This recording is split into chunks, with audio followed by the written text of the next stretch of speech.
Esta conferência será gravada agora. Então, gente, vamos receber o Jair Alexandre Lopes, tá?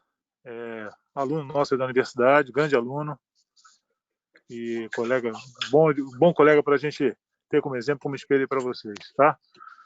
E como os outros aí, Jean, o Pedro e tal, ele está contribuindo com a gente aí durante o isolamento aí. Então, Alexandre, eu gostaria de te agradecer muito por ter aceito o convite, tá? Por estar ajudando. Sim, sim. E por estar promovendo aí o núcleo de anatomia humana e comparada, tá? Então, prazer, amigo. Boa aula aí para você. O prazer é meu. Ótimo. Bom, como o professor Rodrigo comentou, meu nome é Alexandre, eu sou veterano um pouquinho, estou um pouquinho à frente só de vocês, né, em relação a períodos. Né, eu estou no 6º período da turma 217 e fui monitor na Morfologia 2, não na 1, mas na 1 agora que virou Anatomia 3, né? Mas a gente acaba tendo um conhecimento um pouco mais amplo da anatomia como um todo, né? Então, acabou que, por meio também do núcleo de anatomia, a gente acabou tendo a oportunidade aí de estar ministrando essa aula para vocês, né? Eu queria falar antes algumas coisas que essa aula, se não me engano, inicialmente iria ser dada por um professor do departamento, mas houve alguns problemas e a gente entrou aqui. Bom, não vai ser uma aula tão fantástica quanto dado por um professor do departamento, mas eu vou tentar dar algo melhor aí para vocês. E outra coisa é que eu vou tentar dar a visão aqui do sistema venoso de cabeça e pescoço voltado para o pessoal da anatomia 3. Por quê? Se a gente aborda cabeça e pescoço, a gente aborda, por exemplo, drenagem do encéfalo, entendeu? Então, ia virar um conteúdo muito grande. Então, a gente vai ficar mais voltado para a anatomia 3, tudo bem? Para o 2º período. Bom, era isso que eu queria dar de introdução. E também eu vou dar uma visão, pelo menos que eu acho bem importante, do contexto clínico, né, da prática da medicina, que eu acho que é algo que a gente precisa ter para a gente conseguir fixar melhor o conteúdo, para a gente perceber ainda mais a importância do tema. O sistema venoso, às vezes, é menosprezado, o pessoal valoriza mais o arterial, né, os nervos, os músculos, mas a gente vai ver que tem muita correlação bacana com o sistema venoso na prática médica, beleza? Bom, vamos lá. Para começar aqui, eu queria falar um pouquinho sobre a origem da jugular interna, que vai ser a nossa principal veia ali no pescoço, tá?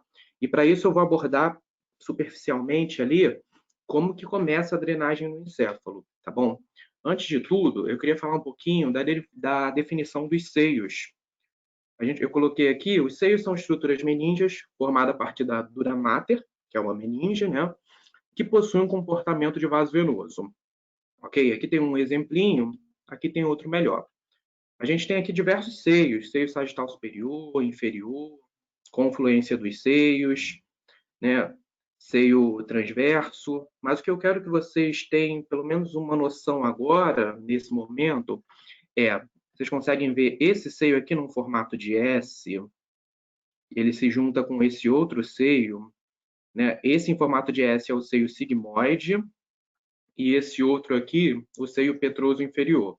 Eles acabam se juntando e deixando aqui a fossa posterior do crânio no forame jugular. A gente vai ver isso com calma. Por quê?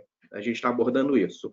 Porque a partir do momento que esses dois se juntam e passam pelo forame jugular, vão tornar-se, então, a veia jugular interna. Tudo bem? Que é uma veia muito importante do pescoço. A gente vai ver isso mais para frente. Bom, pegando um link desse raciocínio, eu acabei acompanhando a aula do professor Babinski, se não me engano, na segunda-feira, sobre as artérias da face. E eu vou puxar um link, aproveitando que vocês tiveram essas duas aulas agora, só para dar um contexto de uma coisa muito importante na prática médica, são os hematomas, né, os sangramentos intracranianos. Tá? A gente consegue ver aqui uma imagem que a gente diferencia bem o sangramento, o hematoma epidural do subdural. O epidural ele vai estar acima dali da dura mater, que eu acabei de falar com vocês, tudo bem?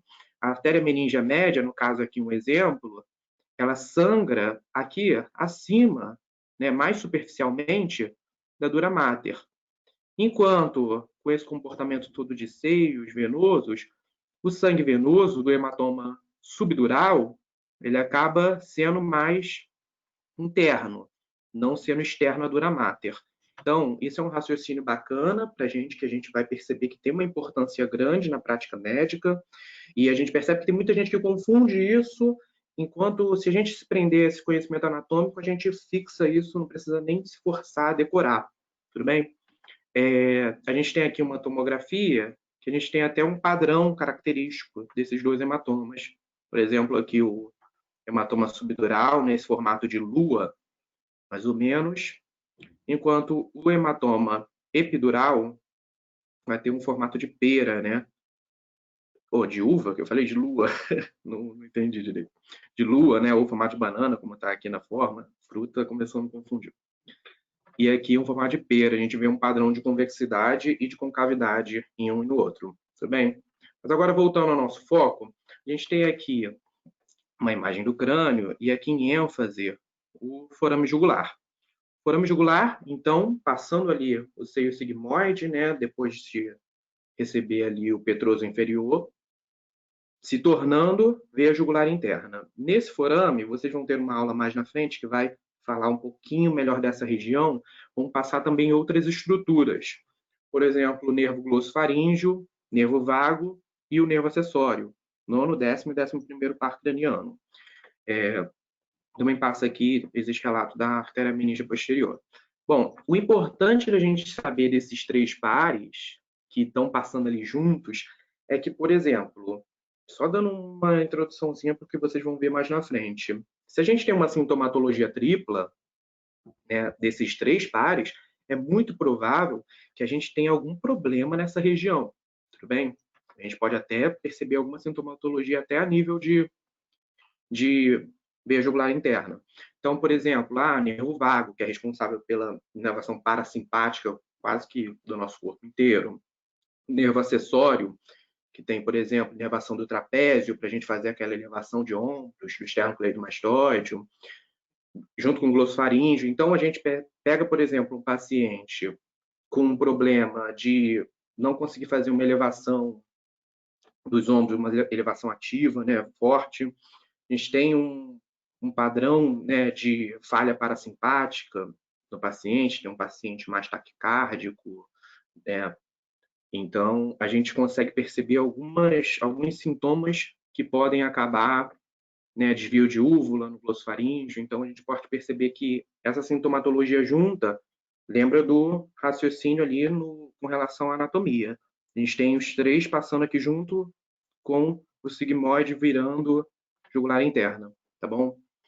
Bom, para começar a comentar um pouquinho sobre a veia jugular interna, eu queria comentar com vocês, inicialmente, antes de falar de tributárias e outras questões desse estilo, é que a gente tem aqui, gente, na jugular interna, dois bulbos, que são regiões de dilatação na veia, um superior, logo após a saída pelo forame jugular, e um bulbo inferior, logo aqui embaixo, que é até relacionado a ele e descrito em algumas bibliografias, um par de válvulas. Tudo bem? Aqui dá para a gente ver o inferior melhor e o superior a gente não consegue ver justamente aqui por ter a musculatura cobrindo essa região superior, né? E outra coisa que eu queria falar com vocês também de grande importância é sobre a bainha carotídea. A bainha carotídea, ela vai ser uma membrana que vai recobrir ali a região da jugular interna, mas não isoladamente. Bom, eu vou mostrar aqui para vocês que a gente tem um corte transversal a nível de pescoço e a gente consegue ver essa estrutura marrom aqui sendo a bainha carotídea. A bainha carotídea, ela vai recobrir também essas outras duas estruturas, tudo bem? A artéria carótida comum e o nervo vago. Bom, vamos lá. De lateral para medial, como que a gente vê essas estruturas na bainha carotídea? A gente tem aqui a veia jugular interna, tudo bem? A gente tem aqui no meio nervo vago. E aqui, mais medial, a artéria carótida comum, tudo bem? Essas 3 estruturas sendo recobertas pela bainha carotídea. Então, a gente já tem uma relação anatômica bacana para identificar o nervo vago, por exemplo, para diferenciar ali jugular interna de carótida comum, né, com relação a seu posicionamento mais lateral, mais medial, ok? Todas recobertas pela bainha carotídea. A gente também tem um nervinho, né, uma inervação aqui mais posterior a essa região, que vai ser... Peraí, o quê? Para ver o chat. Tá, Fernanda, ótimo. Eu vou comentar sobre caráter comum, procedimento comum. Eu vou comentar mais para frente, eu até botei um slide para falar um pouquinho sobre essas funções. Me desculpa, eu não comentei no começo, mas no final a gente abre para tudo quanto for dúvida de vocês, tudo bem? Desculpa não comentar isso, esqueci de comentar isso no começo. E outra coisa, às vezes pode ter uma falha um pouquinho de internet, um delay um pouquinho maior. Desculpem se isso acontecer, tudo bem? Bom, voltando aqui para o raciocínio. Então, aqui mais posteriormente, a gente consegue ver o tronco simpático, tá, gente? Mas posteromedialmente, a gente vê o tronco simpático externamente à bainha, tá bom? Isso é uma relação importante. E outra coisa, né? Às vezes, lá no anatômico, a gente vai tirar essa bainha para conseguir uma visualização boa das estruturas. Então, tomem cuidado para acabar não vendo, não confundindo ali nervo vago com tronco simpático, tentando se prender a esse padrão, por exemplo, do nervo vago está entre carótida comum e jugular interna, beleza? Então, aqui a gente tem tronco simpático, mais posteriormente. Bom, aqui a gente tem uma imagem. Essa imagem não está tão boa para visualizar isso, mas por conta das fáscias aqui cervicais.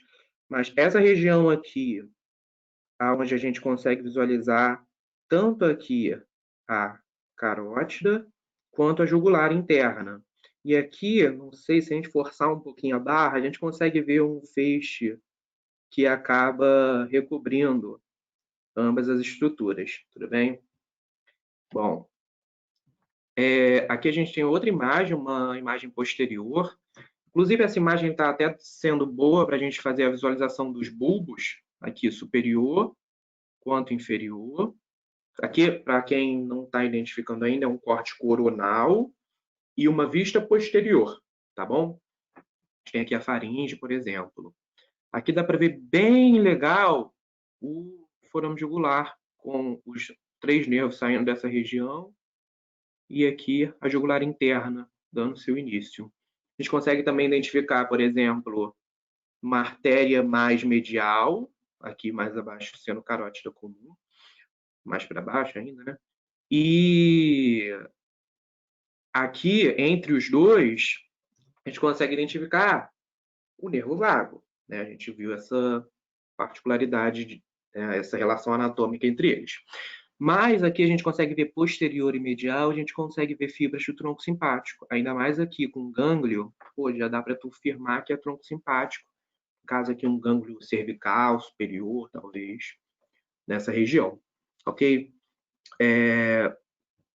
Aqui, então, hoje eu vou comentar com vocês mais específico sobre a jugular interna, por enquanto, que é o seguinte. A gente tem diversas veias tributárias, que são as veias que drenam para ela, para a jugular interna, tá bom? E eu coloquei uma lista e vou mostrar elas aqui na imagem. Bom, inicialmente a gente bota aqui seio petroso inferior, botei um ponto de interrogação, porque eu lembro de já ver em algumas bibliografias essa relação do seio petroso inferior de drenar para a jugular interna. Não é algo tão comum, ele normalmente vai drenar lá para o sigmoide, mas pode existir isso. Bom, agora falando das propriamente ditas, a gente tem a veia facial, que tem um percurso muito parecido com a artéria facial, tudo bem? Então, vocês vão ver muitas particularidades da artéria facial que também vão ser aplicadas para a veia facial, ok? A gente também vê aqui a veia retromandibular, essa daqui que eu estou seguindo, ok? Retromandibular. A gente vê a veia lingual mais aqui profunda, aqui mais profunda, aqui ficando, não dando para visualizar ela a partir aqui da glândula submandibular, ela aqui mais profunda. Temos veias faríngeas. Essas veias faríngeas dá para a gente ver melhor nessa estrutura. Aqui é a faringe e algumas veias acabando drenando para a região da jugular interna. Temos também veias tireoide superior e tireoide média. Aqui a gente tem a glândula tireoide, a superior aqui em cima, enquanto a média aqui. Vocês vão perceber que a veia tireoide inferior vai drenar para outro local. E a gente vai ver isso mais para frente, ok? E a veia occipital, vindo aqui de trás, passando aqui por dentro e drenando aqui para a jugular interna. Tudo bem? Bom, antes da gente comentar sobre as outras veias jugulares, a gente vai perceber que a veia jugular interna, ela pode possuir comunicações, ou seja, vasos interligando ela, por exemplo, à jugular externa ou à jugular anterior. Tudo bem? Isso daí pode acontecer. E outro detalhe é que a veia retromandibular, que é essa daqui que eu mostrei para vocês, a gente vê ela formando também uma outra veia. Tá vendo? Ela vai formar a veia jugular externa. Ela tem uma divisão anterior e posterior, vai se juntar com essa outra veia aqui, que é a auricular posterior, e vai formar a veia jugular externa. Mas calma, mais para frente a gente vai ver isso com todos os detalhes, tá bom? Só mostrando que ela tem uma drenagem tanto na sua divisão anterior para interna quanto para externa. Bom, uma coisa interessante que eu queria falar para vocês, uma relação importante, sobre a veia lingual, que a gente comentou aqui atrás.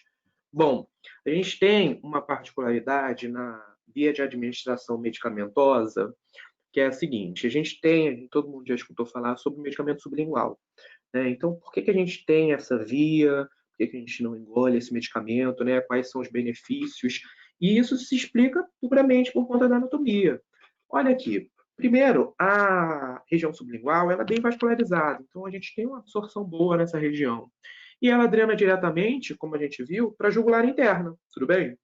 Então, se a gente tem uma drenagem direta para a jugular interna, que está muito próximo ao coração para alcançar a circulação sanguínea, a gente tem uma diferença muito grande quando a gente tem uma via interal.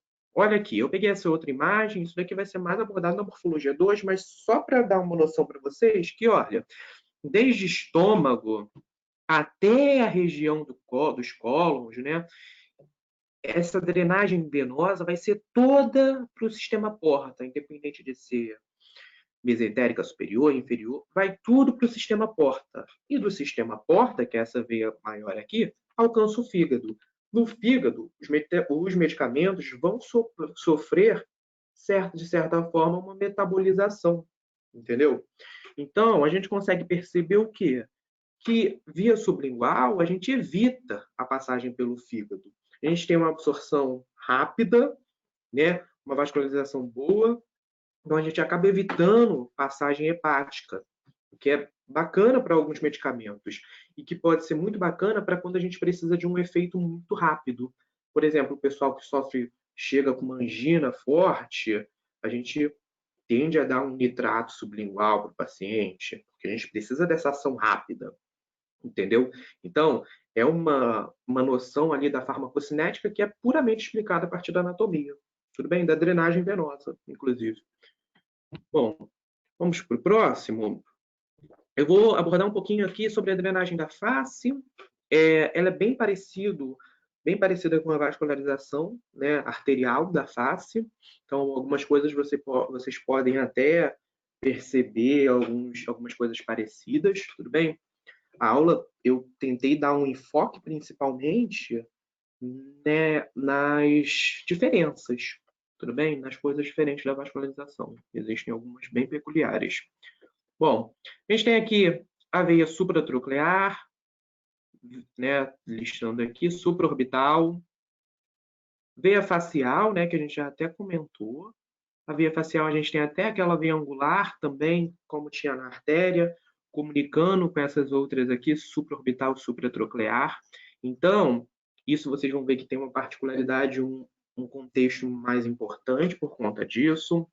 A gente tem a veia temporal superficial, que é essa daqui, olha, anteriormente aqui a orelha, e juntamente com a artéria, essa artéria é bem superficial, a ponto do pessoal conseguir até encostando nela sentir a pulsação com uma facilidade muito grande, tudo bem? A gente também tem uma veia que a segue, tanto é que essa veia também tem aqui um ramo frontal, um ramo parietal, ok? A gente tem algumas outras veias, como bucal, mentual, infraorbitária, que a gente não está vendo exatamente nessa imagem, mas vamos ter outras que vai dar para ver melhor. A veia auricular posterior, olha aqui ela, justamente sendo aquela que se junta com a retromandibular para formar a jugular externa, lembra? E a occipital aqui atrás, né? Então, com relação ao contexto de couro cabeludo, a gente tem por exemplo, uma questão de parecer muito com a vascularização arterial, com veia occipital, temporal superficial, aqui supratroclear, supraorbital. Então tem um contexto bem parecido entre ambas, tá bom? E agora eu vou falar um negocinho para vocês, né, ainda sobre essa questão de face, é que, por exemplo, nessa outra imagem, a gente viu um emaranhado aqui de veias e é uma imagem que até assusta para quem está tendo esse contato inicial. Tu fala, nossa, o que é isso, né? Calma, a gente vai ver isso com calma. Esse emaranhado de veias é o chamado plexo pterigóideo, ok? É um plexo venoso e a gente vai ver que existem diversas características inerentes a esse plexo, ok? Vamos falar mais um pouquinho de algumas veias nessa região, que é o seguinte: a gente tem as veias infraorbitais, que eu acabei devendo para vocês, aqui adentrando via forame infraorbital. A gente tem uma veia importante, que é que são as veias emissárias, ok? Ou veias vessálios. Tá vendo que aqui existem algumas veias adentrando aqui o crânio? Então, essas veias, elas vão estabelecer um contato direto com o seio cavernoso. Lembra do seio que a gente comentou lá no começo? O seio é a estrutura meníngea. Então, vocês vão perceber que isso tudo aqui vai ter uma relação mais para frente que vocês vão ver um sentido, tudo bem? Existem veias faciais profundas, que justamente essa facial, como todo mundo já viu também, parecido com a artéria, pode emitir essas veias aqui faciais profundas que acabam se anastomosando com o plexo pterigóideo, mentual nessa região aqui com alveolar inferior, né? E assim, o plexo pterigóideo, gente, ele possui uma drenagem bem grande, não é só isso. Existem as musculaturas aqui pterigóideas e eu vou acabar tentando me ater à questão de face da morfologia 3, porque às vezes o comecinho ali, alveolar inferior, algumas outras coisas, vocês vão ver com bastante calma na morfologia 2, tudo bem? Então vamos tentar dar um enfoque aqui mais superficial. Então nós temos aqui o plexo pterigóideo, com essas aqui mais superficiais, são as principais vistas. Essas veias aqui também, né, labiais, inferiores, superiores. Então, o plexo pterigóideo, ele vai fazer uma drenagem via veia maxilar. Olha aqui, bem diferente da artéria maxilar, que é aquela artéria longa que emite diversos ramos. Aqui a gente meio que troca pelo plexo pterigóideo e acaba drenando via veia maxilar, justamente para se juntar com essa daqui que a gente acabou de ver já, bem parecido que vem junto com a artéria, a veia temporal superficial, para formar a retromandibular, tudo bem?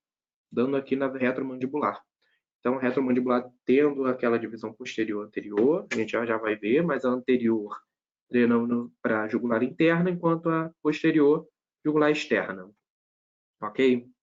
Bom, então, dentro daquelas veias emissárias, a gente vai entender, o Babinski até comentou sobre isso, sobre aquele trígono perigoso, trígono fatal. Existem pessoas que acabam usando uma nomenclatura mais forte.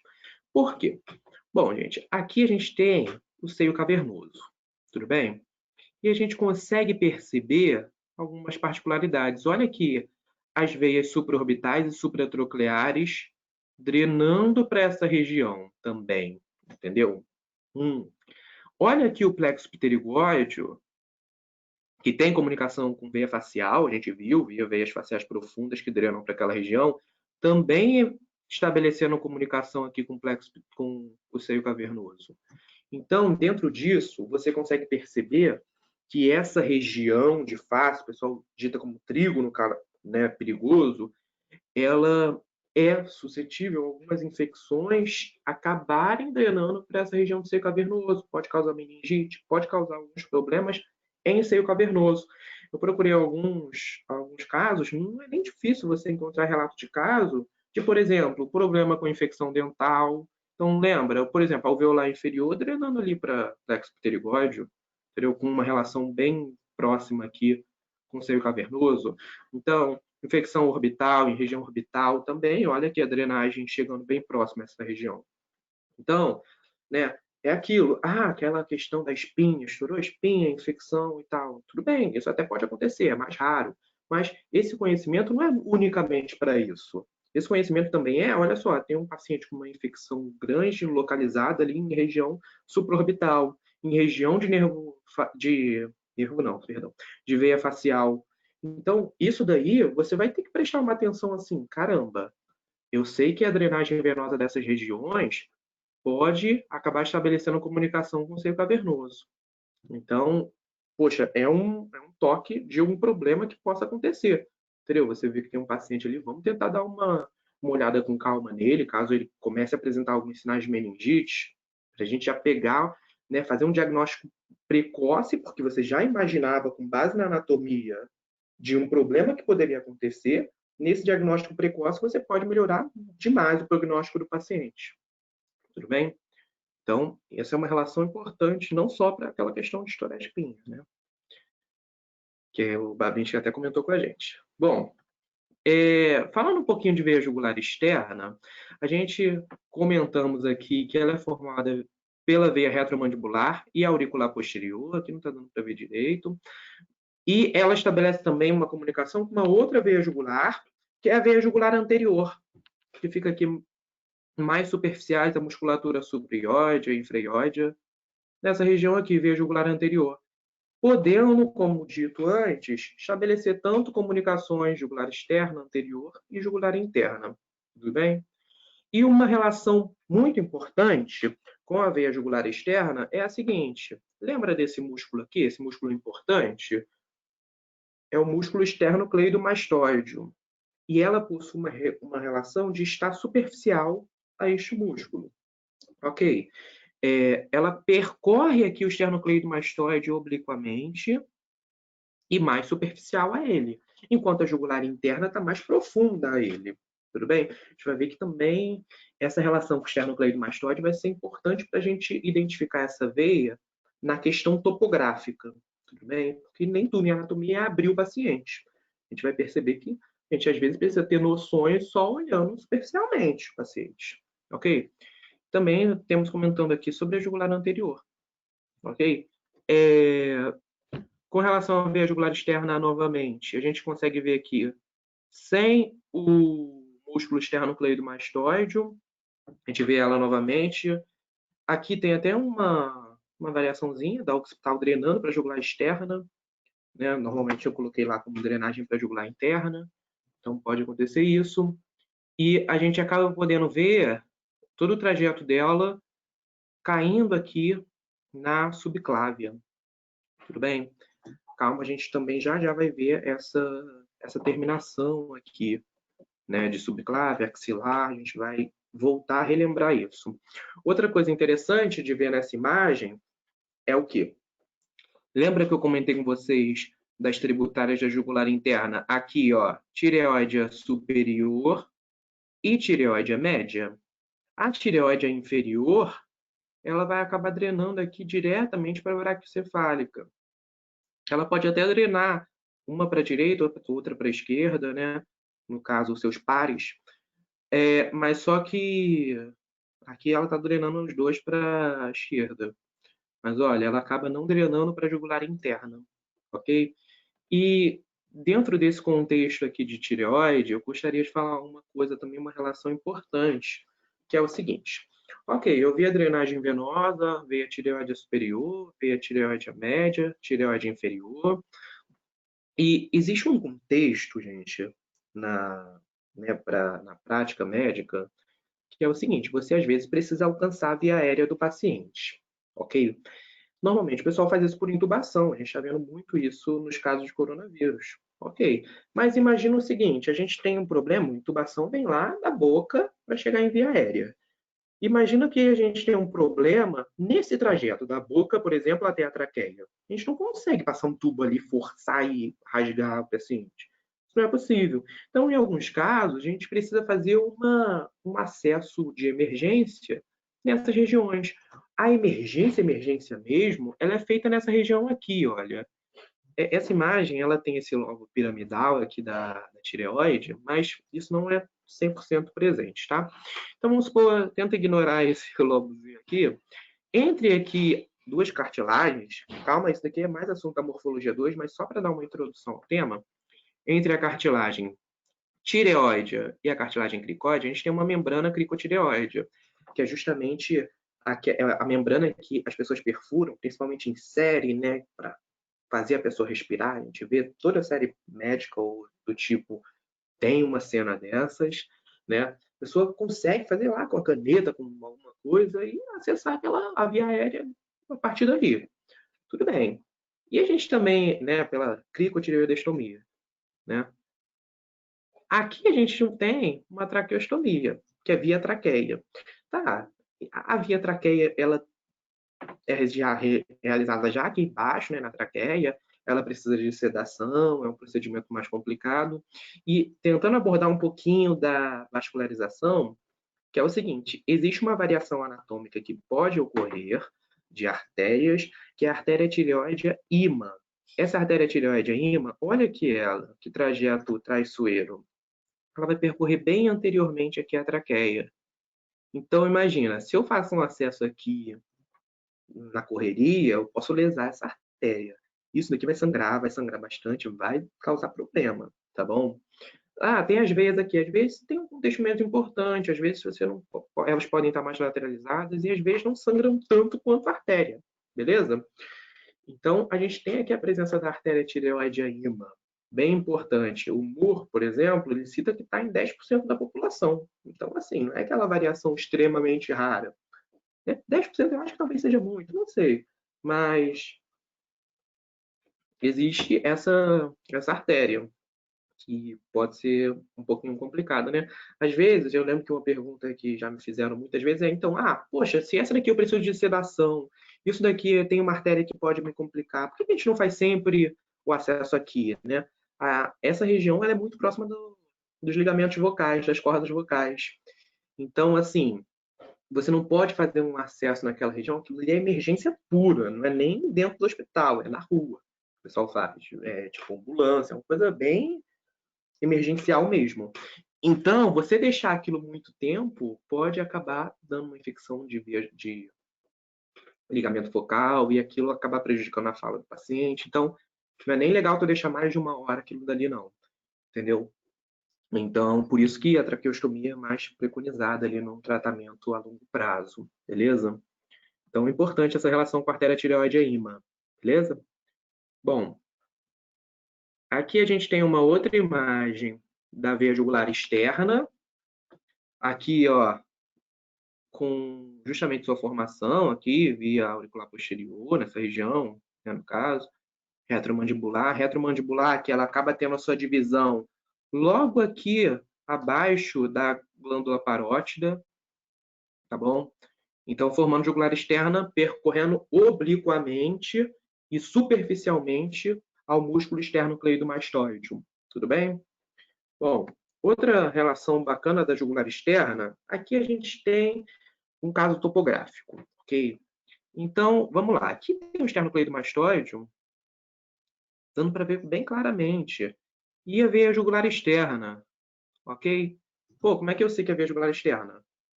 Aquele trajeto oblíquo superficial. Com certeza a veia jugular externa. Quando vocês tiverem aula lá na frente, na semiologia, por exemplo, vai ter professor que vai te perguntar, como é que eu sei que não é a carótida? Vai te mandar, faz o teste, vê quantas batidas tem. Gente, se você tem um conhecimento anatômico, você vai olhar e vai saber o que é aquilo. Tudo bem? Não precisa, não tem erro. Entendeu? Você não vai precisar ficar fazendo um monte de teste para saber se isso daqui é a via jugular externa. Tudo bem? E existe um problema que é a turgência jugular. Imagina comigo como se fosse um engarrafamento. Eu tenho uma via onde a gente ocluiu aquilo dali por algum motivo, ou deixou passar só um pouquinho. Isso vai acrescentando cada vez mais carro, né? Então, no contexto aqui venoso, a gente acrescenta cada vez mais sangue. E esse sangue vai ficando estufando a veia, causando uma turgência. Uma turgência patológica, sim, bem eminente no paciente.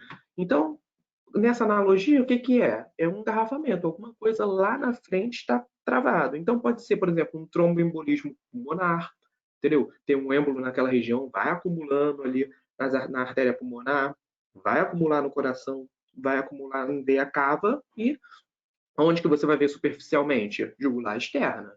Veia cava está lá, mas você não consegue ver superficialmente ela. Ok?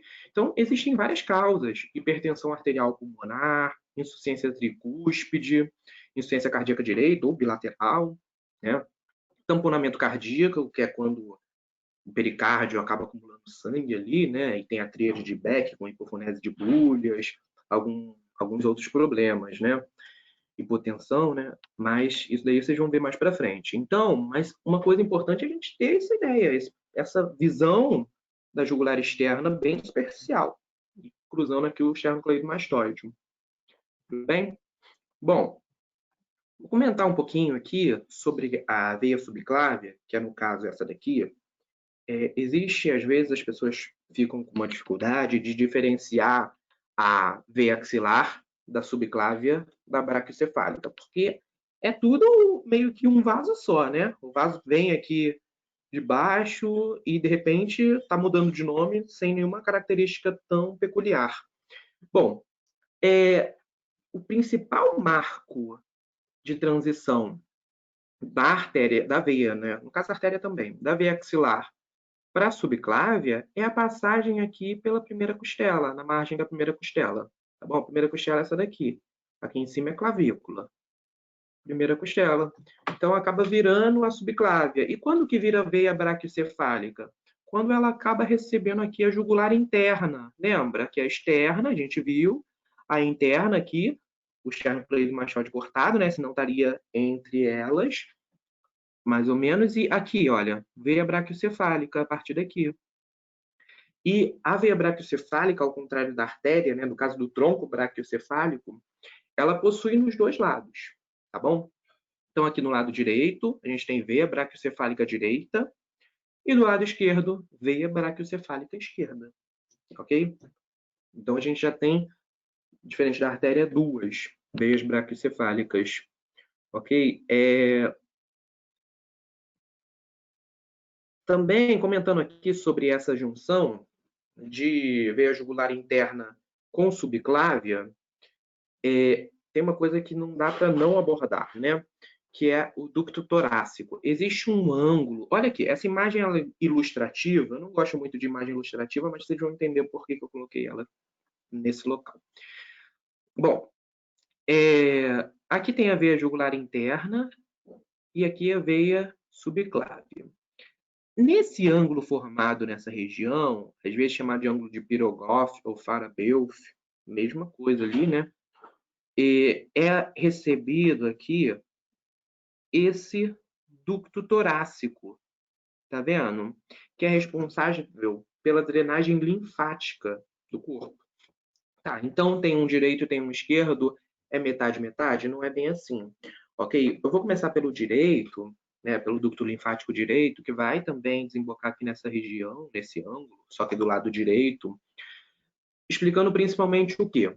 Bom, ele acaba fazendo a drenagem linfática de membro superior direito, de região de face, ali de cabeça do lado direito, e parte do tronco do lado direito, ok?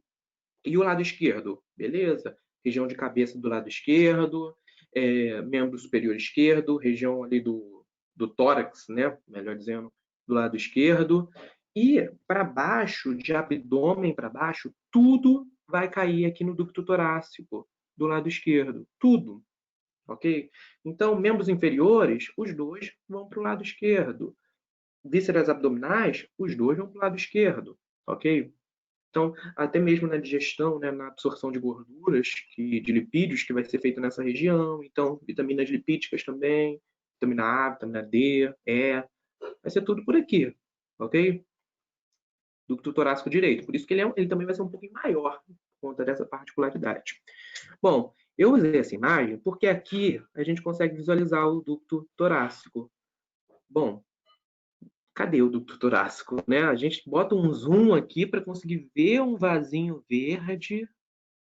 Tá vendo? Bem pequenininho. Ele é pequeno, entendeu? Lá no anatômico existem até alguns corpos que tenham, mas eles são bem pequenininhos. Então, eu preferi usar aquela outra imagem que a gente consegue ver ele, olha, aqui em cima o nervo frênico. Lembra aquela relação do nervo frênico com o escaleno anterior, passando superficialmente a ele? Logo aqui na junção, no ângulo de Farabeuf, aqui ducto torácico. E do lado esquerdo, ok? Bom, aqui do lado direito a gente também tem ele, ok? Aqui a gente tem uma imagem de drenagem da mama, né? Que é um pouco mais, é uma aula à parte, né? Que a gente tem aqui linfonodos laterais, subescapulares, peitorais, centrais, apicais, tudo isso drenando, mas o importante, e também drenagem de membro superior, né? No lado direito, drenando aqui para essa região.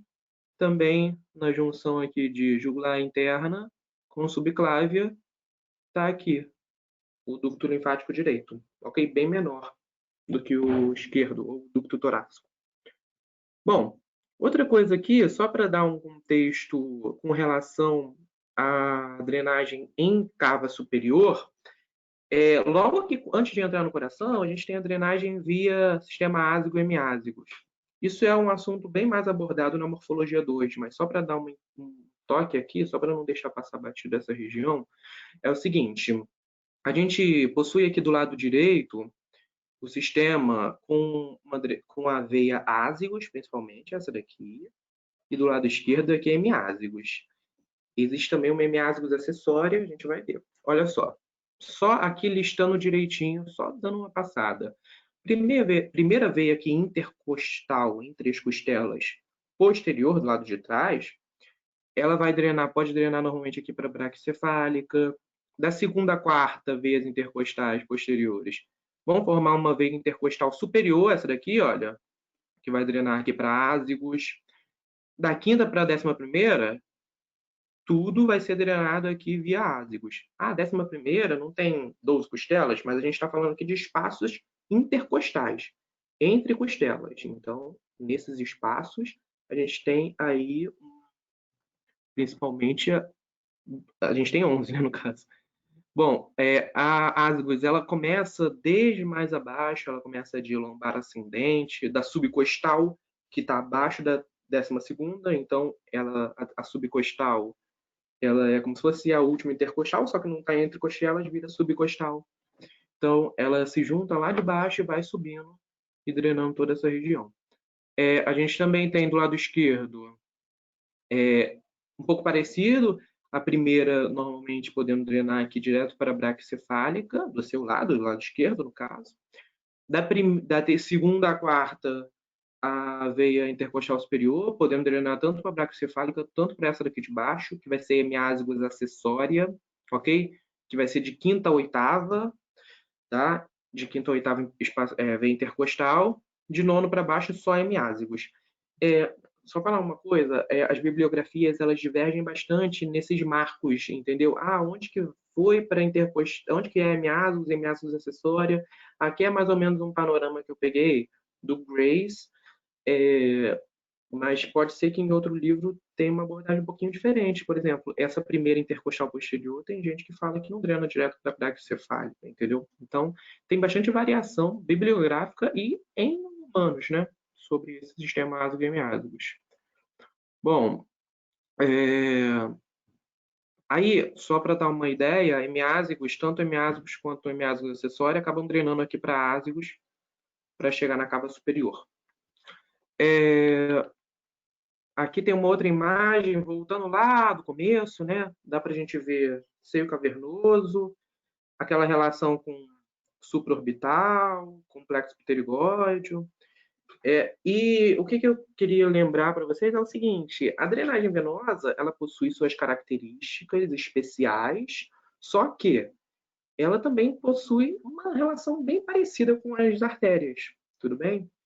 Então, por exemplo, a artéria facial, algumas outras, são bem parecidos os padrões, ok? Tentei abordar principalmente os pontos diferentes. Com relação até à pergunta da menina, que eu não me recordo direito o nome, existe um outro procedimento médico muito importante, que é o acesso venoso central. E isso daqui é uma coisa, gente, que não é uma coisa incomum, é algo bem comum. Com certeza todo mundo vai fazer, tá bom? Pelo menos uma vez. Não vou trabalhar, vou virar dermatologista. Um momento você vai ter que fazer, você vai perceber na sua vida. Que é o seguinte, a gente tem que acessar, em alguns contextos, uma veia do paciente, tudo bem? Mas, às vezes, a gente não pode acessar uma veia superficial. A gente não pode acessar uma intermédia aqui do cotovelo, entendeu?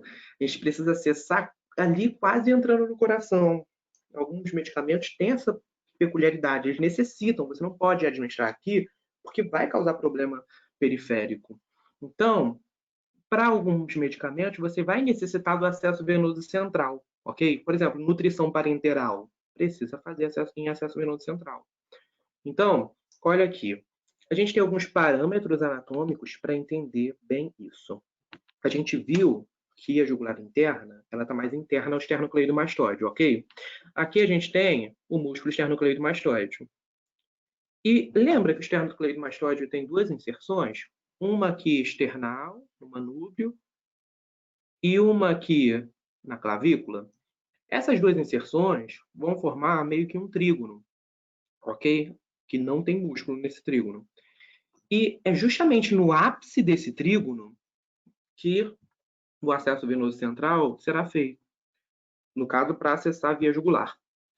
Então, a gente pega uma agulha no ápice desse trígono, acaba mirando no mamilo do mesmo lado, tudo bem? Se eu estou fazendo aqui no meu lado direito, eu aponto para o mamilo do mesmo lado. Entendeu? Se eu estou fazendo do lado esquerdo, mamilo do lado esquerdo. Aqui está denotando aqui com 30 graus, né? O plano, e é aquilo. Às vezes não é tão legal a gente falar com esse padrão de mamilo, porque você está fazendo uma senhora, por exemplo, que tem uma fitose mamária, né? Você não vai tirar isso como critério.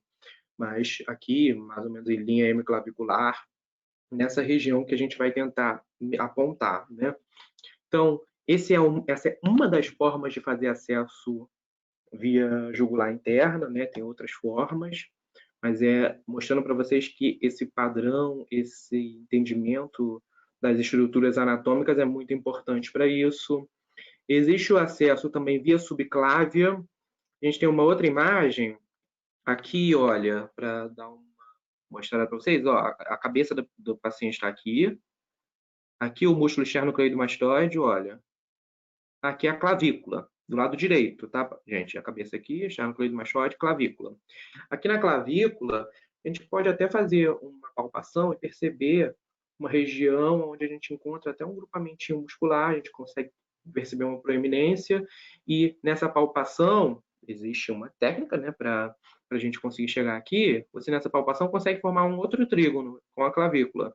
E no ápice desse trígono, eu peguei uma imagem aqui, você acaba apontando para essa região aqui, olha, do externo, que é a fúrcula external, ok?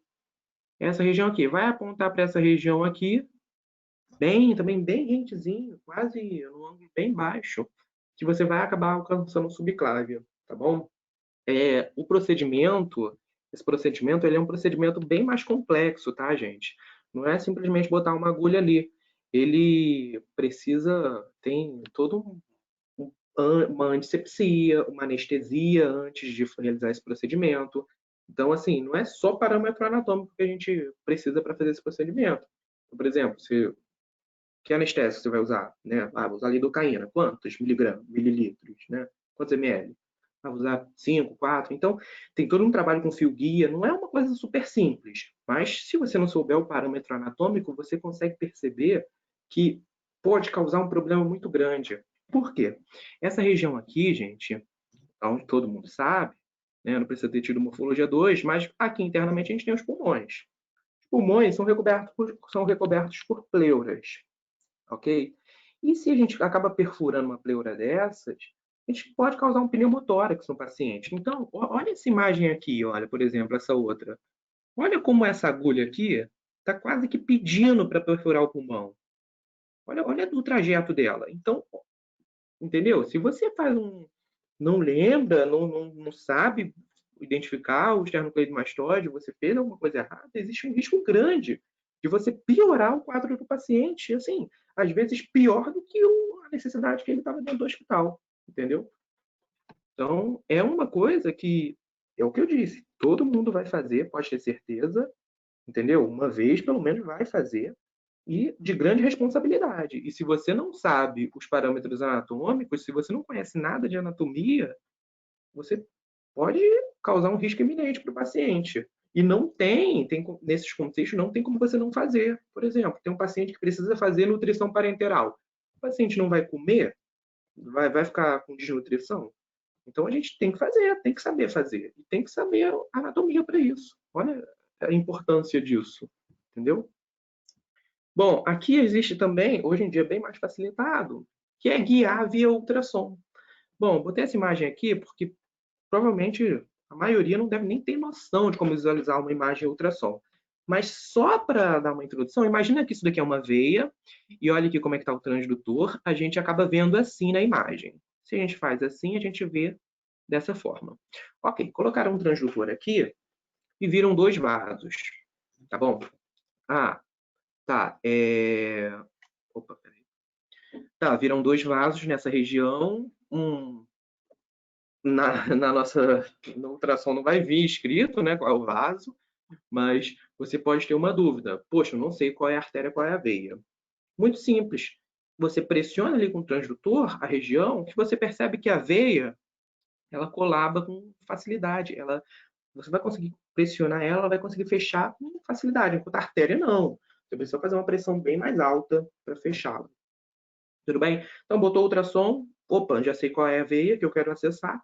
Vai com a agulha, tudo ao vivo ali. Tu tá vendo a agulha no ultrassom, então difícil errar, não tem como errar. Mas é aquilo. Mesmo com ultrassom, você precisa saber o parâmetro. Ah, o ultrassom não vai automático onde tu tem que fazer o acesso. Então você precisa saber a anatomia, mesmo com essa facilidade, assim, uma facilidade. E outra coisa, o ultrassom, gente, para fazer esse procedimento, ele não está presente em todos os hospitais, não. Tá? Vai ter hospital que você não vai ter ultrassom. Mesmo que tenha, o hospital o ultrassom pode ter ficado ruim. Então, você precisa saber fazer via parâmetro anatômico também. Tá bom? Muito importante isso. Aqui eu tenho uma outra imagem, né? Apesar dessa imagem ser de um livro muito bom, eu acho que para esse comecinho talvez não seja tão adequado, mas eu não achei uma melhor. Tudo bem? Essa imagem aqui a gente consegue ter um contexto que é a seguinte: aqui tem a veia, aqui a artéria. Olha aqui a proximidade das pleuras e pulmões. Olha como está próximo, olha como uma coisa assim, um erro básico pode provocar esse tipo de problema, entendeu? Um corte parassagital aqui e a gente consegue perceber isso. Olha como existe uma relação, né, complicada. E olha como o acesso, por exemplo, eu quero fazer um acesso supraclavicular, beleza, mas olha como a agulha vai vir aqui, olha para onde vai apontar, ok? Então, tem gente que faz, pô, beleza, pode fazer, pode dar certo, sempre deu certo, mas a gente tenta o máximo possível não acessar essa região, né? Não vir com uma agulha apontada para essa região. Existe também acesso venoso central via femoral. Não coloquei ele nessa aula, mas é bem facinho, é só lembrar da nave, né, neo-artéria veia, e fazer ali mais medial a artéria que a gente consegue acessar com facilidade a femoral, ok? Bom, mais ou menos era isso que eu queria falar para vocês, tá, gente? Antes de terminar, eu queria só comentar duas coisas. Primeiramente, agradecer aí ao professor Rodrigo, por estar dando essa oportunidade para a gente no núcleo e, tipo, tá dando essa oportunidade da gente ajudar, né? Conseguir somar aí também para o conhecimento de vocês, por confiar na gente.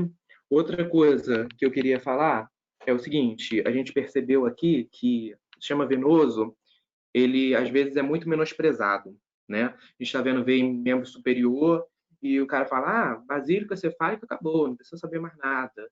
E a gente percebe que numa aula dedicada ao sistema venoso, a gente vê tanta correlação com a prática médica, tanta coisa importante, entendeu? Então, assim, gente, toda aula vai ter muito, não é uma aula para a gente decorar um monte de coisa. A gente tem condutas fundamentais que a gente precisa saber disso, entendeu? Então, assim, às vezes está muito no começo, a gente não sabe direito, né? Será que esse acesso venoso central se faz muito? Se faz, você vai fazer, entendeu? Será que, por exemplo, quando eu estava assistindo a aula de mão, né? Será como é que eu vou, para que eu vou decorar esse monte de coisa? Gente, decorando anatomia e fisiologia, você vai entrar no ciclo clínico assim, muito bem, sabia? Muito bem. Uma outra coisa que eu fiz, eu botei até uma brincadeira aqui, e agora para finalizar mesmo, é o seguinte: vocês são uma turma peculiar, né? Vocês estão tendo um conteúdo muito grande teórico, né? Infelizmente a gente ainda não tem a oportunidade de voltar para a prática, mas eu espero que isso acabe não pegando assim vocês de uma forma ruim para a prática. Por quê? Porque a prática, gente, ela é mais complicada. A visualização tridimensional ali é difícil, então às vezes o mais comum é tu ver gente que fala, caramba, passei o dia todo estudando isso, sei tudo disso, chega na prática e tu olha e fala, caraca, não sei nem identificar uma jugular, entendeu? Então, assim, calma, gente, com isso acontece com todo mundo, comigo aconteceu, vocês estão tendo um conteúdo teórico muito grande, na prática pode ser que você fique meio frustrado, mas, por favor, dê uma oportunidade aos monitores que forem na Morfo 1 no ano, né? Ou no próximo ano, a gente não sabe. Então, deem uma atenção para isso, não desistem. Eu já vi pessoa da minha turma que, assim, falou, eu não consigo, desisto, eu não vou mais ir para a monitoria, não vou mais para aula prática, não dá para mim. Calma, é normal ter uma dificuldade bem grande no início, tá bom? Ainda mais vocês que vão ter um conteúdo teórico tão bom, né? E vai achar que vai chegar destruindo tudo. É normal ter uma dificuldade no começo, mas com o tempinho a gente vai pegando, tudo bem? Bom, se alguém, eu vou ver se alguém tiver alguma dúvida, se alguém quiser mandar aqui, só falar, tudo bem?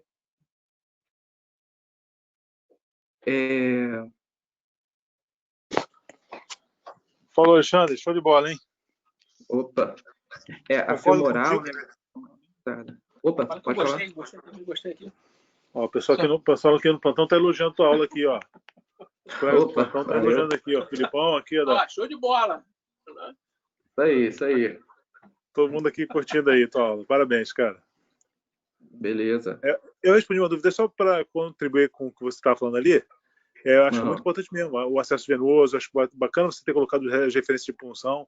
A Fernanda perguntou aí sobre risco de punção. Claro que tem risco. Guiado por ultrassom minimiza bastante.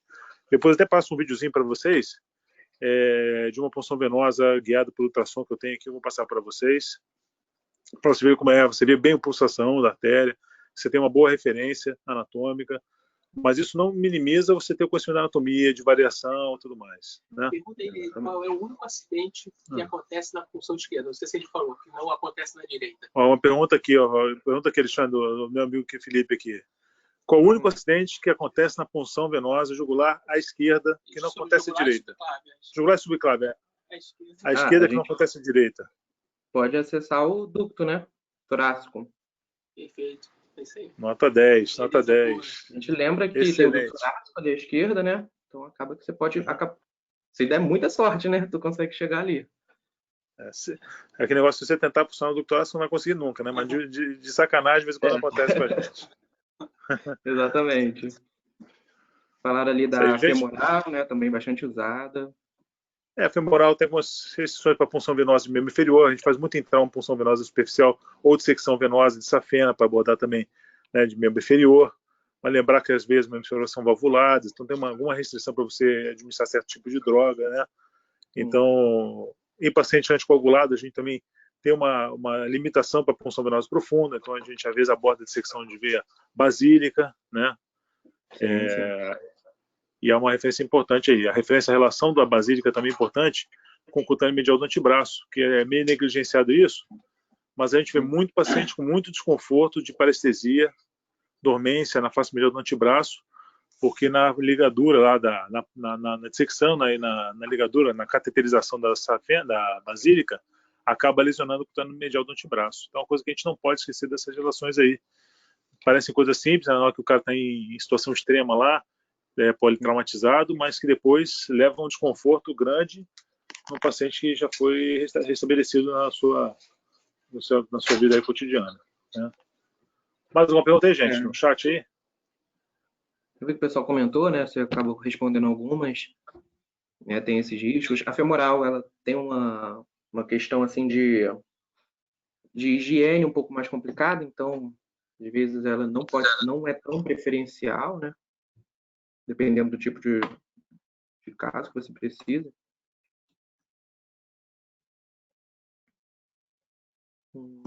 Cadê mais para cima?